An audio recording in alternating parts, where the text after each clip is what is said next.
Alrighty, guys. It's been a little bit since I did a weekly update. We had not an interruption, but a weekend between last update for what was the week 1 progress. We're technically in week 3, but really only the second week of working on the Jeep. We had Hudson Valley Regionals HVR last weekend. Super stoked. My truck, aside from technically Nick from Resonix beating me on paper, the bastard hasn't touched his car in 4 months, tunes it in the parking lot, still wins by a few points. I blame myself for not sitting Mick Wallace correctly.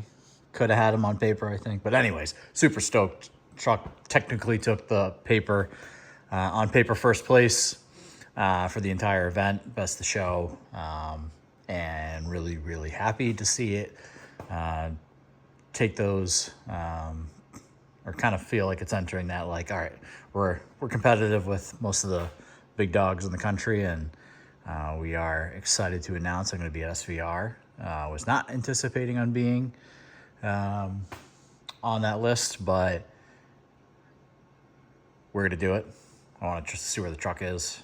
I miss my car audio big family. Saw a lot of them at HVR. Made me realize that I want to see them again.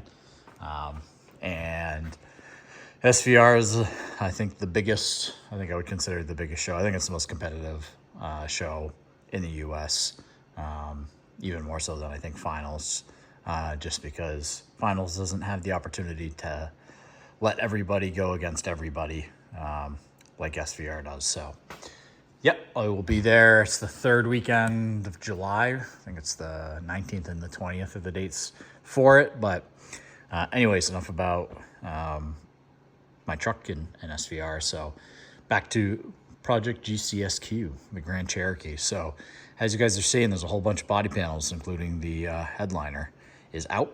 We'll show you this weekend was focused on putting back together the doors as far as I could, and then spend time stripping the entirety of the interior of this car. Also did the rear hatch. So only got 2 days this week on it, Saturday, Sunday. This week is pretty crazy with work. Inheriting a bunch of projects from somebody who quit. So that's fun. And not that I need to be more busy in my life, so we'll figure that one out as we go. But progress for this. So without diving too deep into what's going on inside, is put the rear doors completely back together. They are done, ready to rock and roll. They're clipped in. A couple good lessons learned on the body clips. Let's take the passenger side one off, but that one is done over there as well. So these things are extremely, like, these things are better deadened than my front doors of my truck, and there's no speaker in them. Front doors, the inner plastic, I'll call it the intermediate card, is back in. Everything's wired up. Doors, locks, and window are operating normally. Same thing. Passenger side is put together. We got some threaded inserts here installed for the 6x9s. The only thing that I'm waiting for on there is just getting some help with some design to do basically a flange ring that's going to be very thin, probably like, I don't know, 1/8 to 3/16 that is larger than the speaker, because I use that to put the Resonix CCF speaker strips on them. So that way I have like a serviceable way of accessing the speaker without having to destroy the speaker strips. And it gives me a nice big flat surface. And especially with my tolerances being pretty tight in these doors, it helps that as well, where it's not going to, even though those things do compress down a lot, it'll allow, I think, a better seal for this particular door type. So, yeah, so front doors are essentially ready to go. I just need to convert. I noticed that the Crutchfield adapters, that the Metra adapters that I got here, were not a match. This shape was not a match to what was in the doors. I believe it's a match to, oh yeah, so it'll be a match to like my D-pillar speakers. So yeah, I guess I'll, it's not a big deal. I'll just convert the front doors to probably some XT30s or 60s. Again, we're using OEM wiring for doors. Yes, it's 2-ohm mid-bass. Yes, that means 500 watts. It's 18 gauge wiring. Everybody's gonna snark at me. With the front sub, if I wasn't running a front sub, absolutely upgraded wire would be going in this case, where we have a front sub that is going to be covering probably 100 hertz down, 95 hertz down, at absolute crazy peak levels. I think these things hit like 160 watts, roughly 170 watts is where they will actually hit X-Max. Or not X-Max, it's with crossovers that will never see enough power for wire gauge to be concerned. Honestly, I ran my 8WM, so I'm like 350 watts in my truck on 18 gauge OEM wiring. Not an issue.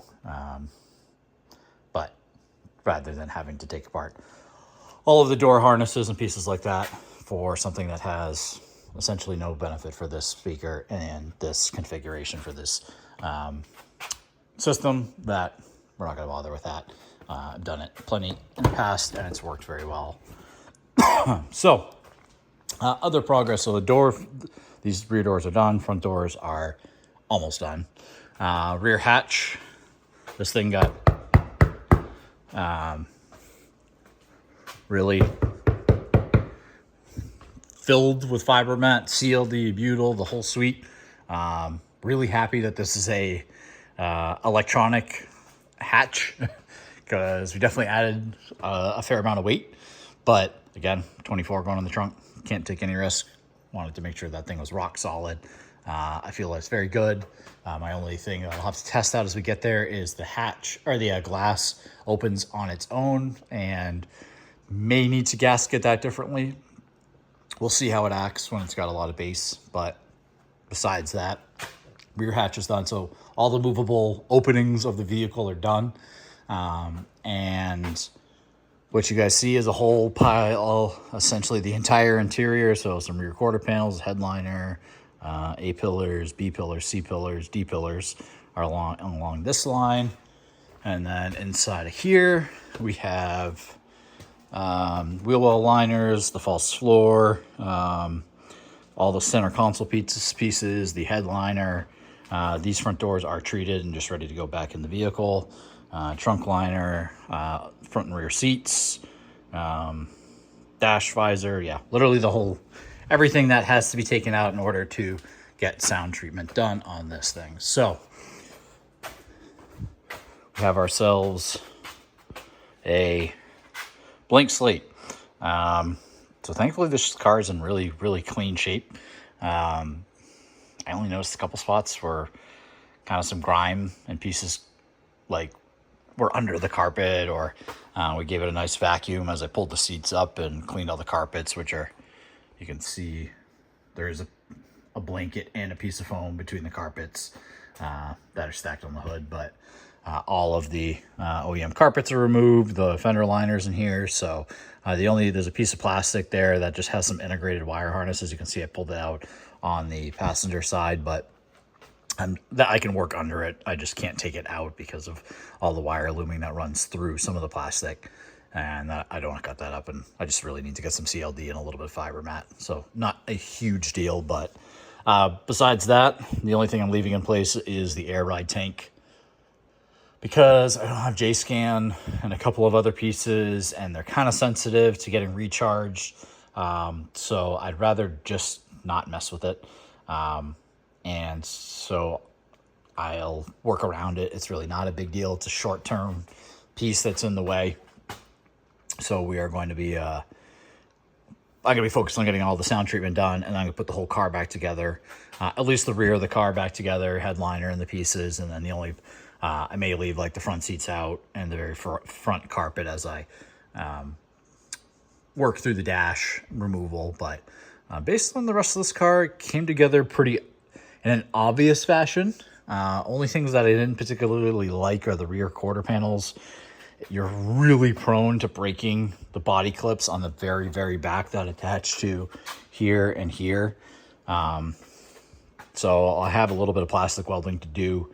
I see glued them for temporary purposes, but I'll probably end up putting maybe a couple threaded inserts and some finish screws on this back panel because I hate how it goes in and out personally. So besides that, everything was headliner, very similar to my experiences before with other vehicles.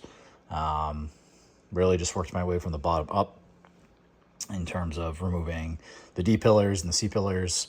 And yeah, only thing we had to really tear off was the wiring is glued to the OEM harness or the OEM headliner. So, which is not a huge deal. We'll get that taped up and kind of integrated with the ceiling, and then there'll be so much fiber mat and pieces it's not going to rattle. But yep, so the roof itself is going to be, we'll have a big focus on obviously that big flat area, but a lot of it is going to be just butling around that sunroof, and preventing and decoupling as much as we possibly can with that, because we don't have as much surface area to get to, but we will do our best. That's probably the piece that will be the most sensitive to bass is my guess, but we will, again, we will do overkill in terms of sound treatment for that piece. But besides that, everything is fairly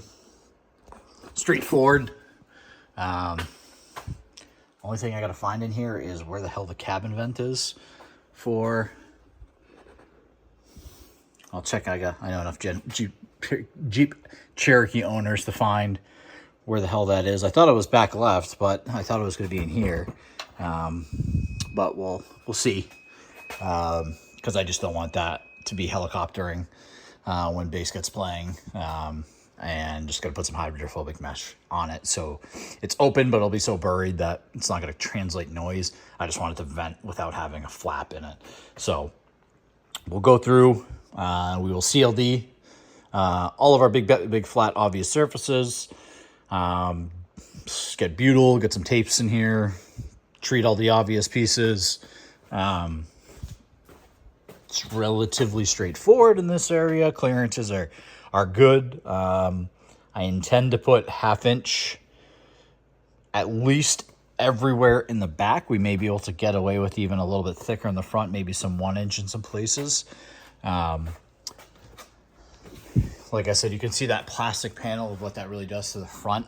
You actually have that same cavity here in the front. I've taken the one off here because as I finished with sound treatment, we have a new D4900 right there from Excess Power that will be replacing the stock AGM. And so I will get that out because as soon as I finish up my sound treatment and before I start putting my final fiber mat and stuff on the floor, I'm going to get my power feeds, run my 0 gauges out back. That way I don't have to come back up here, and I can put everything back together and just leave a fuse out and have all of my power wiring ready to go out back. So yeah, front sub, really nothing too much in the way here. Very nice kind of blank slate. I'm still kind of working through up firing versus up firing into the dash, up firing forward with the 10XL. We'll see where it fits. I have an extra Illusion C10 that may become an option depending on clearances. I don't want this thing to stick way out. We're not willing to like have this be. We want this that sub to kind of keep up with the 24 in terms of output, but not at the sacrifice of making the passenger really uncomfortable or having that enclosure stick so far out, because we're trying to fit the magnet of a full-size Illusion C10 XL magnet versus the shallow of the regular C10. So we'll make that in a game time decision as we get the car back together, after I kind of get the interior pieces back together and my power wiring run out back. I will run some of my signal wiring as well. My first kind of fabrication piece in here is going to be the front sub. But I'll probably do that post pulling the dash and getting the holes drilled in the dash and get that piece back together. So it's probably a little bit far out, but yeah, that's really where we're at this week. I'm going to hit it fresh. I'm hoping to take a continuous week off from like Wednesday or Thursday on and really attack this so that by the end of the weekend, sound treatment is basically wrapped up. All right, guys, appreciate you following along. More updates to come. Thanks.